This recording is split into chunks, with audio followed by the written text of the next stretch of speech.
دلوقتي انت لو حتة شاب زي العسل عندك حلم وهدف، ولما بتيجي مثلا تنزل تقعد مع صحابك على القهوة وتيجي تتكلم معاهم، يا جدعان خلي عندكم اهداف لبكرة، احلموا، امشوا ورا حلمكم وحققوا هدفكم، بصوا للمستقبل، خلي عندكم امل ان المستقبل مشرق والكلام ده.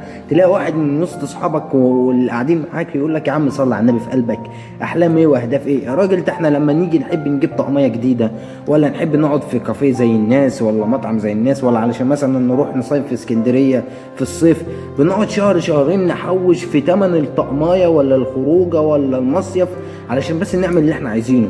وانت تقول لنا حلم واهداف ونجري وراها والمستقبل مشرق وانت ابن مصر وانت ضد الكسل. يا عم صل على النبي في قلبك بس. لما انت تيجي تسمع كلامه تلاقي ان كلامه مقنع، وانت كلامك اللي انت كنت لسه قايله له مقنع، فانت بس هو كلامه مقنع اكتر، فانت بقيت محتار يا رب اسمع كلام نفسي ولا اسمع كلامه. بس هو كلام مقنع، والكلام اللي انا بقوله مقنع، طب اعمل ايه؟ وتلاقي نفسك بانك انت بدات تخش في دوامه، وتلاقي واحد تاني طلع لك كده من وسط اصحابك اللي قاعدين معاك يقول لك بص كلامك صح ومليون في المية، بس الكلام سهل، الواقع غير كده، واحنا مش قادرين، احنا مستحملين نفسنا بالعافيه. طب والحل ايه؟ انا قبل ما اقول لك على الحل محتاجك بانك انت تفهم الحقيقه المره. الحقيقه المره ان الشباب في الجيل ده بقوا ما عندهمش وقت اصلا بان هم يحلموا ويحطوا اهداف لنفسهم. ليه؟ علشان وقتهم كله، يعني الوقت بتاعهم كله بقى خلاص بقى مليان بمليون حاجه، في مليون تشتت. الوقت كله بقى متقاسم عباره عن 8 ساعات شغل. ده لو انت مثلا بتشتغل شغلانه 8 ساعات، في شغل 12 و10 ساعات. انت عندك، تعالى نفترض مثلا ابسط حاجه 8 ساعات شغل، وعندك ساعتين مواصلات رايح جاي، كده عندك 10 ساعات، وعندك 8 ساعات نوم، كده يبقى 18 ساعه ضاعوا من يومك من غير اي انجاز خالص، يعني شغل ونوم بس. كده يتفضل من 24 ساعه 6 ساعات. عندك من النوم بقى ال6 ساعات دول من نوم اكل وشرب، ومع انك انت مثلا تقعد مع اهلك شويه وانت بتاكل، ومع قضاء الحاجه، مع انك انت تمسك التليفون وتقعد شويه على السكرول على الفيسبوك ولا انستجرام، هتلاقي ان اليوم خلص، تنام تقوم تكرر نفس اللي انت عملته امبارح ونفس الروتين. طب ما عندهمش وقت ان هم يحلموا ولا يحطوا لنفسهم اهداف. طب وانت لما انت تيجي مثلا تقول لهم على الفكره وهم يقتنعوا بيها، يقول لك ماشي، انا علشان احلم ولا احط هدف لنفسي محتاج ان انا اجري وراه، محتاج ان انا اسعى ليه، والسعي ده محتاج وقت. طب وانا فين الوقت علشان اسعى الحلم اللي انت بتقول عليه او الحلم اللي انا حلمته؟ طب انا اجيبها من اخرها وما احلمش واعيش زي بقيه الخلق زي ما عايشه؟ يعني ما كانش انا اول ولا اخر واحد يعني عايش عادي يعني. اقول لك انك انت صح في الحته دي، بانك انت مش لاقي وقت بانك انت تحلم، او مش لاقي وقت بانك انت تجري ورا حلمك وتسعى ليه. انا معاك في الحته دي وكلنا زيك. بس انت لما تيجي كده وتفكر مع الناس اللي حواليك وتبص على الناس اللي حواليك، هتلاقي ان في ناس حواليك ما عندهمش وقت، وفي نفس الوقت ناجحين، في نفس الوقت متجوزين، في نفس الوقت فاتحين شركة، شغالين في شركات عالمية، بيسافروا هنا وهنا، بيلبسوا هدوم من براندات عالية، ناجحين عامة في أي حاجة من أي جوانب من جوانب حياتهم. وهم برضو ما عندهمش وقت، يعني يومهم مليان بمليون حاجة زيك زيهم يعني. وتيجي لما انت تبص على الفرق ما بينك وبينهم، تلاقي ان الفرق حاجة واحدة بس عندهم، هم ان هم حاطين لنفسهم هدف تجري وراه مهما حصل. الكلام اللي انا بقوله لك ده يبان عليه ان هو كلام جميل، كلام سهل ان انا بقوله لك، بجيب كلمه من هنا وكلمه من هنا برسوم، بطلع جمله جميله تزرع فيك الحافز والدوبامين بانك انت تقوم تحفز نفسك، وان انا اكسر الدنيا، ان انا اخلي ايلون ماسك يشتغل عندي وفي الاخر بتجيب ورا. في الاخر بتجيب ورا ليه؟ علشان الكلام ده صعب بانك انت تعمله في ارض الواقع. يعني انت علشان تحط حلم لنفسك وكل يوم تسعى ليه، دي في حاجه في قمه الملل وفي قمه الزهق. ليه؟ علشان الانسان في طبيعته ان هو بيختار الراحه، فانت بتقوم تجبر نفسك وبتجاهد نفسك بانك انت تحط حلم لنفسك وتسعى ليه. ودي حاجة متعبة، مش حاجة مريحة لينا، لا دي حاجة متعبة. فانت تختار بانك انت تسعى ليه علشان تحققه، علشان تعيش الحياة اللي انت كنت بتتمناها وانت صغير. ده ابسط مثال. فكل يوم هتجبر نفسك بانك انت تتعب على حلمك وتسعى ليه. فكل يوم تتعب، يوم تخيب، يوم كذا يوم كذا يوم كذا، بس انت لازما بانك انت تعيش حياتك كلها وانت بتجاهد في نفسك في اي حاجه، بعيد عن الحلم، بعيد عن الاهداف، بانك انت تجاهد نفسك في اي حاجه، بانك انت تستحمل الملل، بانك انت تستحمل، بانك انت الزهق بمعنى صح. اقول لك على حاجه، عايزك كده تقعد مع نفسك وتفكر، هل الحياه اللي انا عايشها دي هل هي دي الحياه اللي انا كنت بتمناها وانا صغير؟ 90% الاجابه لا.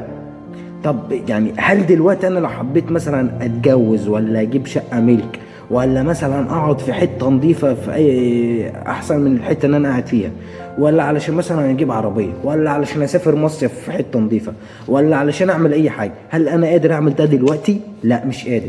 طب ايه اللي مانعني ايه اللي مانعني ان انا كده يبقى في حاجه ناقصه في حياتي منعني ان انا اعمل كده؟ طب إيه الحل؟ بان انا اتغير. الحل بان انا الاقي طريقه تخليني اعيش الحياه اللي انا بتمناها، وفي نفس الوقت مش هعيش الحياه اللي انا بتمناها واغضب ربنا. لا، ما انت لازما تكسب دنيتك واخرتك. خليك ذكي، شغل دماغك، اضرب عصفورين بحجر. طب يعني تعالى نسال نفسينا كام سؤال، كاننا مثلا قاعدين على القهوه. تعالى نسال نفسينا كام سؤال. هل دلوقتي الحياه اللي احنا عايشينها هل هي دي الحياه اللي احنا بنحلم بيها واحنا كنا صغيرين؟ الاجابه لا. يبقى الإجابة لا. يبقى احنا لازم نتغير، لازم نسعى ونحط حلم لنفسنا ونسعى ليه. طب ماشي. طب أنا علشان أحقق حلمي بسرعة محتاج أعمل إيه؟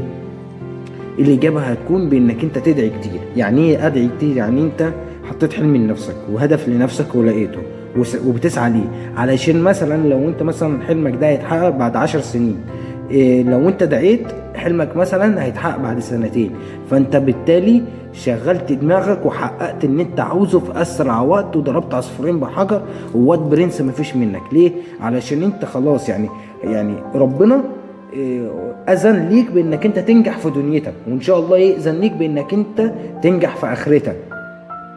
فربنا اذن ليك بانك انت تنجح في دنيتك من رغم التعب والسعي اللي انت بتسعاه. ما انا برضو عايز اقول لك على حاجه، في ناس اجمد منك ومعاهم مهارات اكتر منك واشباح في الدنيا، بس مش ممكن ما يحققوش النجاح اللي انت ان شاء الله توصله. ليه؟ علشان ما فيش توفيق ربنا مثلا في حياتهم، او لسه ربنا ما اذنش، او في اي حاجه من الحاجات دي. فانت محتاج بانك انت تكسب كل الوسائل اللي تخليك تعيش الحياه اللي انت بتتمناها وتنجح اسرع، وتخليك بانك انت تعيش في حياتك سعيد بمعنى صح. فدي السؤال الثاني واجبنا عليه.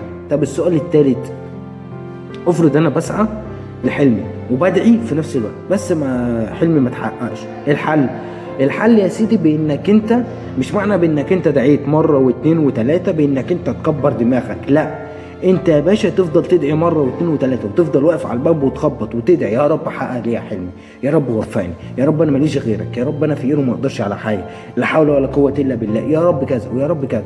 وتفضل تدعي وتستمر في السعي وتستمر في الدعاء. ربنا اذن خير وبركه، ربنا ما اذنش خير وبركه برضه. ليه؟ علشان ربنا عالم بيك اكتر من نفسك، وعالم الخير ليك ايه هو. حتى لو ربنا محققش ليك النجاح اللي انت بتتمناه، هيحقق ليك نجاح انت ما كنتش تتمناه، فاهمني؟ وهيرضيك بحياتك. ده لو انت كنت قريب من ربنا وبتحسن علاقتك بربنا. فدي نقطة محتاجين ان احنا ناخد بالنا منها، بانك انت مش معنى بانك انت بتسعى لحلمك او بتدعي بانك انت يعني خلاص كده انك انت هتنجح 100%. لا، انت ممكن تنجح وممكن لا، بس في الاول في الاخر حط مبدأ لنفسك واقنع عقلك بان ربنا هيختار ليا الصح. حتى لو الحلم اللي انا بحلمه ده ما تحققش من رغم ان انا بسعى ليه او بجري عليه. وانا بقول الكلمة دي لنفسي قبل ما اقولها ليك، وانا بقول يا يوسف مش معنى ان انت بتحلم بيه ان هو لو ما تحققش يبقى ربنا ما استجابش لدعائك. لا، ربنا علم الخير ليك يا يوسف. دي حاجة وفهمناها.